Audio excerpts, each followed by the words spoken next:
In today's video, we'll be comparing hotels to Airbnb and find out how COVID-19 has turned Airbnb's top 2 greatest strengths into what could become its fatal flaw. Welcome, our distinguished VIPs. This is the Concierge, and one of the biggest impacts on several industries around the world has been the emergence of the gig economy. Remember those times when we were warned of the dangers of taking food from strangers, getting into strangers' cars, and following a stranger into their homes? Now, we do all of that every other day. DoorDash, Uber, and Airbnb are perfect examples of how the gig economy has crushed traditional industries such as food delivery, transportation, and hospitality. Airbnb is practically the diametric opposition of hotels. Everything a hotel stands for, Airbnb stands for the reverse of that, and this turned out to be Airbnb's competitive edge over hotels. However, this may not be the case anymore, as COVID-19 may be the final nail in the coffin for Airbnb, so make sure you watch till the end to find out why. Speaking of coffin, here at the Concierge, we don't want to become a dead channel because we have so many interesting insights about the hotel industry that we would like to share with you. Please like this video and subscribe to our channel right now because we have grown over 500 subscribers in the past month and we would really like to keep that up. Please turn on the bell notification now so that you will be the first to be connected to the hospitality industry. Looking at the hospitality industry, there are two major forces constantly battling each other: Airbnb versus hotels. There are three big traits that Airbnb represents. The first is that Airbnb has cheaper room rates. The second is that Airbnb focuses on experiential traveling. This means that with Airbnb, you're more in touch with the local community and you get to experience what it is like to live like a local. Finally, Airbnb puts you in a role where you are an adventurer. You plan your itinerary, you do your own laundry, you buy your own food, and you clean your own room. These three traits happen to appeal strongly to recent travel trends. Cheaper room rates appeal to budget-conscious youths, experiential traveling appeal to millennials who travel to broaden their horizons, and the role of an adventurer appeals to those seeking the thrill of exploration and independence when abroad. Unfortunately, the three traits a hotel stands for are the direct opposite that doesn't fit into the desired travel trends anymore. Instead of cheaper room rates, hotels are more expensive. In contrast to experiential traveling that is customized to your taste, hotels provide standardized experiences decided for you by a hotel operator. Instead of having you be an adventurer, hotels treat you as a guest and do everything for you. As it turns out, a costly accommodation that provides cookie-cutter experiences is just too boring for many, especially the millennial travelers. Instead, travelers prefer the three traits that Airbnb represents as a result of its gig economy strategy. Airbnb's gig economy strategy has given it one of its greatest strengths: exploiting legal loopholes. Because Airbnb rooms are not legally considered hotel rooms, they can avoid several costs that a hotel will have to bear. Every hotel is required to undergo regular fire safety inspection. This includes ensuring sufficient escape way in the corridor, placement of fire extinguishers, and fire escape plans. Airbnb rooms do not have to do any of that. Many hotels also have to monitor the level of carbon monoxide in their rooms. Airbnb rooms get to avoid that as well. Hotels also have to spend money to ensure the security of their guests, in the form of hiring security guards and having safes in the hotel rooms. Once again, Airbnb rooms get away with that. These services that Airbnb avoided are expensive. Installing a carbon monoxide detector can cost hundreds of dollars. Fire safety inspection can cost a hotel thousands of dollars. Having a security team can cost tens of thousands of dollars. By avoiding the legal requirements to provide these services, it's no surprise that Airbnb can price themselves cheaper than hotels. But this legal advantage is quickly vanishing. You see, many governments view Airbnb's strategy as a gamble on the safety of their citizens and tourists. While the chance of a fire starting in your Airbnb room is low, no one needs a fire extinguisher until it is too late. Governments simply do not want to take that chance and risk the death of citizens or tourists as a result of Airbnb exploiting their legal system.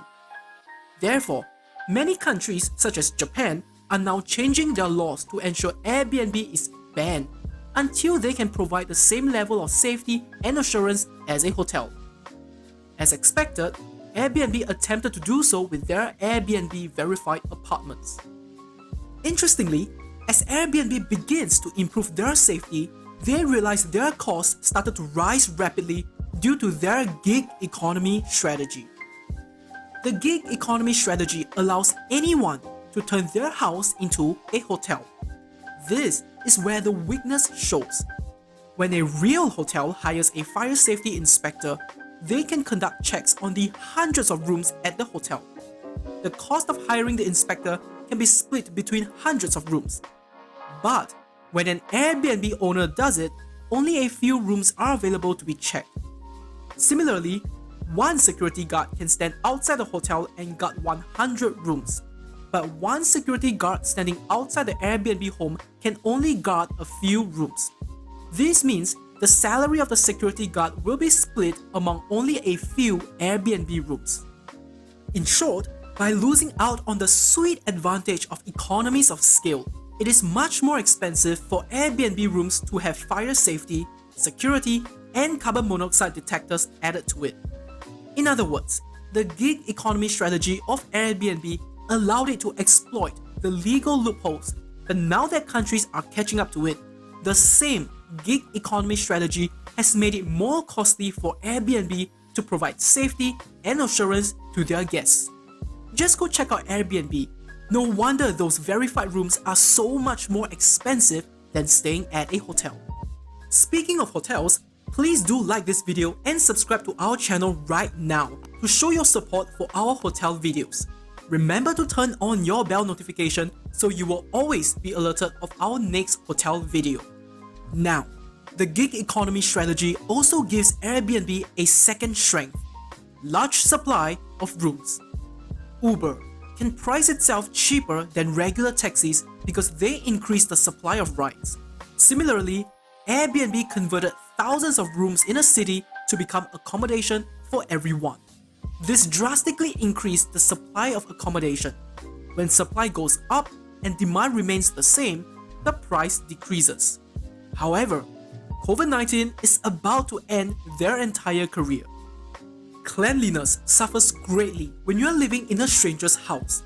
The first reason is you cannot make meaningful cleanliness improvements. Ever since COVID-19, the importance of ventilation has been highlighted.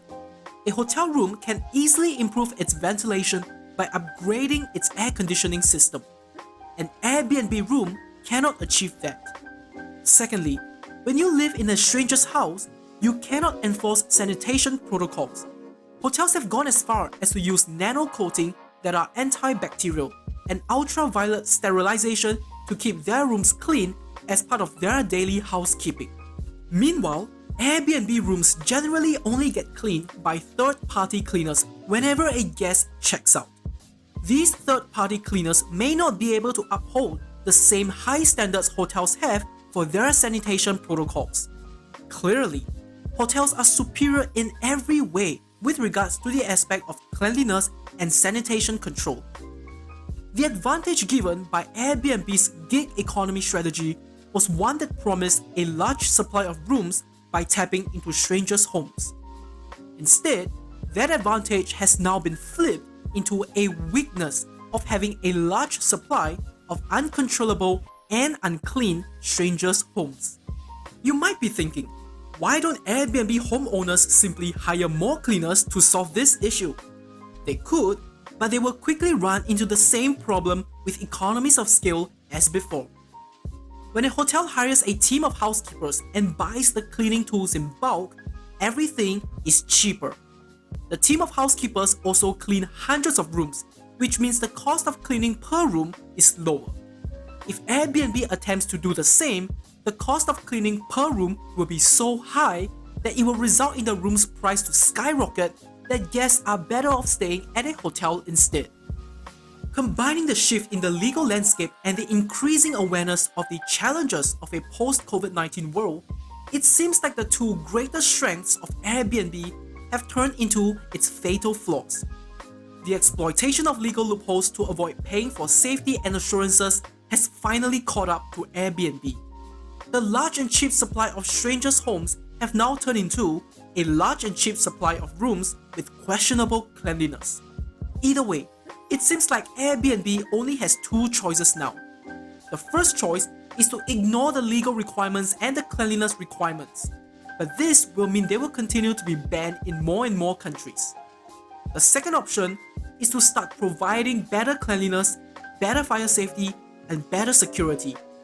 However, this will mean they will incur so much more cost that room rates may become higher than a hotel's. On the other end of the spectrum, what is seemingly the downfall of Airbnb may actually be the comeback of the hotel industry.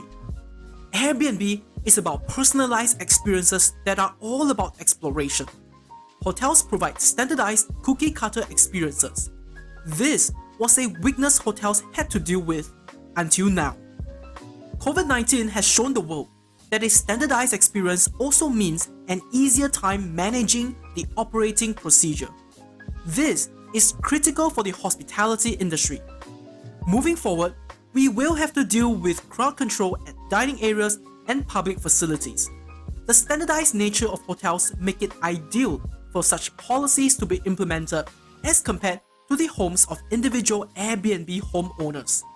After all, a hotel manager can easily manage the number of people at the lobby, but Airbnb will find it almost impossible to control social gatherings happening at someone's living room. Leave a comment below if you agree Airbnb's flaws have been exposed by COVID-19.